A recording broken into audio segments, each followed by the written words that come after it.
Hi, everybody.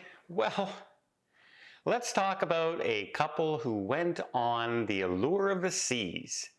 And when they got on board, they found there was no key card in their room like there normally is to get into the room. But when they finally got into the room, boy, were they in for the shock of a lifetime.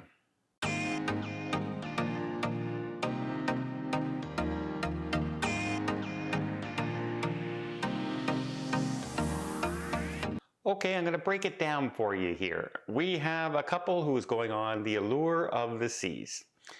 And when they get on board, something was very strange because their key card was not sitting in the door waiting for them when they got there, which is the normal case when you get on board a Royal Caribbean ship. So right away, there's a problem with their cruise. So they end up having to go down to guest services. And of course, this is about a huge lineup of guest services on the day of embarkation because credit cards aren't working. Sometimes the key cards aren't working. They have to do things. They want to make reservations. People go to the front desk and it's a long lineup, especially on an Oasis class ship. So there was about an hour or so wait just to see guest services, at which time they did make them a new key, and she says there seems to be something a little bit odd about your room, but okay, here's your key card, sorry about that, and off they went to their room. Trouble is, when they got to their room was in a complete shambles. The carpet was ripped up, there were blow dryers in there, the beds were all taken apart. It was post-flood. Apparently on the cruise before, the cabin had a flood in it and they were moved to another cabin. However, there was some mix-up going on and they never received the information, and the cruise line's information in their system wasn't communicated to the front desk yet. There was a delay there between maintenance and the front desk. So again, they're in their stateroom going, what the heck's going on? This is ridiculous. And they went down to the front desk again and said, hey, our room, they realized, okay, that room is under repair, something's going on, and they had to fix it. Now, what happened was eventually they were told that they would get a cabin upgrade and move to a new cabin. Now, the couple is upset about a few things. So yes, obviously, if you get on your ship and your room is in shambles, you would say, hey, I should not have to wait for all this. This is, crazy that you assigned me to a room that's been torn apart. But mistakes happen, right? Things happen. But they were given a new cabin, but the couple is saying, hey, it wasn't an upgrade. We were still on deck 6 in the same type of balcony cabin. Trouble is, depending on the location on deck 6, it can be considered an upgraded cabin. Remember, cabins, say balconies, will come in, deck 6D, deck 6C, B, and A, where A is sometimes considered the premium balcony on that deck. Sometimes they're a little bigger, sometimes it's the location, more midship, something along those lines.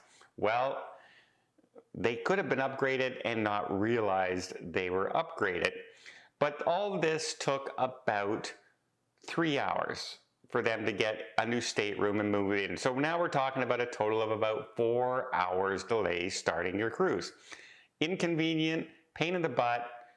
Is it devastating? I don't think it's devastating, but it's one of those things that happen, that you just roll with those punches, right? Roll with those punches. Now, they were offered $300 onboard credit as compensation. Now, this is only a 4-day cruise.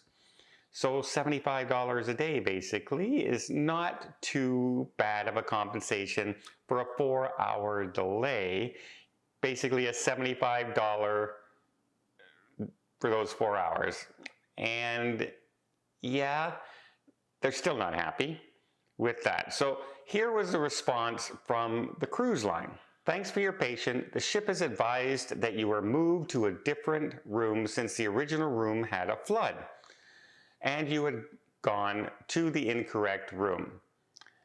They have advised you were compensated. Again, we apologize for the confusion and the disappointment. And they responded to that text saying, I was not compensated as requested, nor was it addressed in a timely manner. Also, no, I did not go to the wrong room.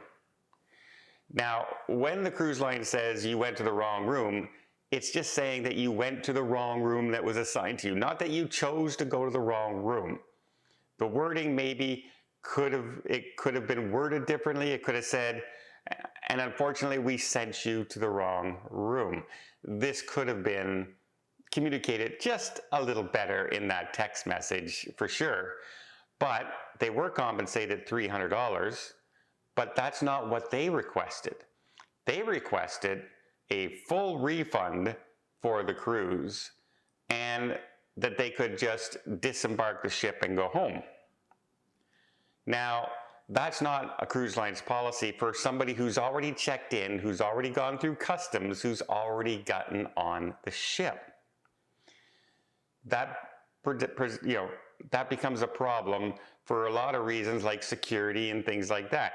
They don't allow people, except for very, very rare occasions, to come on board the same day and get off the same day, because that's how people plan bad things on cruise ships, right? So it's not the policy. Now, had there been no cabin available, they would have had no choice, they would have done it. But if a cabin of a similar type or an upgrade is available, that's the standard policy. They're going to move you to the other cabin. And think, when the people said it wasn't handled in a timely manner, now remember, they were caught off guard like you were at the front desk. They're just people working there. And now they have to contact maintenance. They have to contact the ship personnel. And they can't just stop what they're doing at the front desk and not serve everybody else as well. She just said there was a lineup that had a wait of about an hour, and I'm sure she wasn't the last person in line. So they're trying to do their best. They call who, and they have to wait for that person to respond to them. Then that person has to go check on the room, find out what's going on. They have to go to maintenance. Where were they supposed to go? Except it's not a matter of, hey, Bob, where does this couple go? Oh, just put them in that cabin. That's not the way things work in real life. It's not real-time strategy. So taking 3 hours, was it that rough? I mean, what were you doing? Were you just standing there in guest services waiting for 3 hours with your, like, when are they going to be, you could have just said, okay, find my stateroom. We're going to go get something to eat. We'll come back in about an hour and a half or 2 hours, and you can tell us what room we're in. That could have been an easy solution. So yes, I think in this case, asking for a full refund, that's not the way things normally work. And as far as a timely matter is concerned, well,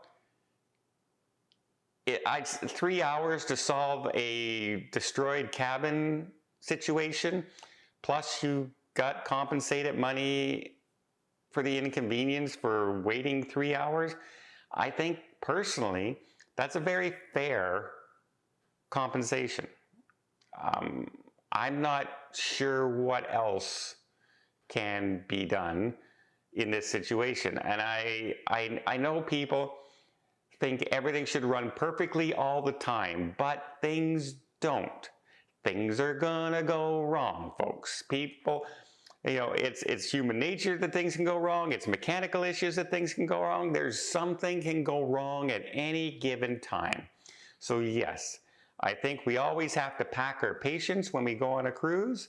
We always have to be prepared to roll with those punches and make those decisions that, things are changing, and we can't let it bother us. We can't let it drive us nuts that one little thing goes wrong. I've traveled with people like that every little thing that goes wrong, they just get like bogged down on that one little thing. right? The whole rest of the trip could be going beautifully, and they will still bring up something that happened 9 days ago when they get on the ship. And that drives me nuts. You have to learn to roll. You have to live life for the moment and can't let things get you down immediately. You have to just start enjoying the trip. And I think this couple, instead of being so upset that this was going on, should have just realized, hey, it got handled, we're in the cabin, the cruise is about to start, and we got some extra spending money on board. Not that big a deal, in my opinion. Let me know in the comments down below. What do you guys think? Do you think that was fair compensation? Do you think they should have got a full refund for having to wait those 3 hours for that cabin to be ready? I personally don't think so.